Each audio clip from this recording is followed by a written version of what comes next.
United States government sees an opportunity in this. They are getting ready to launch the 7th Liberty Loan Drive, a war bond drive to help pay for the cost of the war. Well, they decide that they're going to use this photo as their symbol for the 7th Liberty Loan Drive. FDR says, you know what we need to do, because so many Americans treasure this image, we need to have the Marines who raised that flag brought back here. Now there's a problem. This has been a couple of days and there is constant fighting going on Iwo Jima. So they managed to find Rene Gagnon, the man who brought up the flag. He is believed to be one of the flag raisers from the get-go, and they ask him who else was with you raising that flag.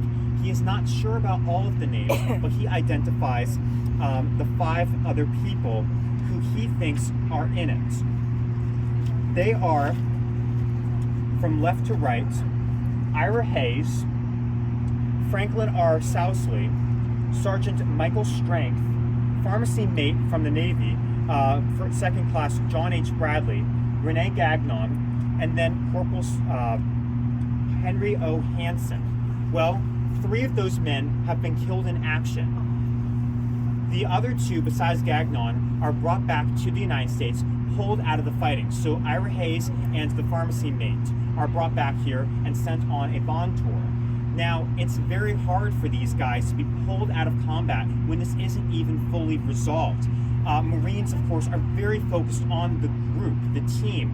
The individual identity can kind of go aside for the purpose of the mission and for everybody in your group.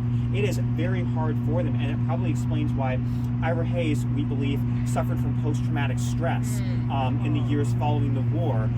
It's, of course, Iwo Jima is one of the worst battles in the Pacific. It's one of the few ones where American casualties exceed Japanese casualties. Nearly all of the Japanese defenders are killed, but when you total up killed and wounded, there are more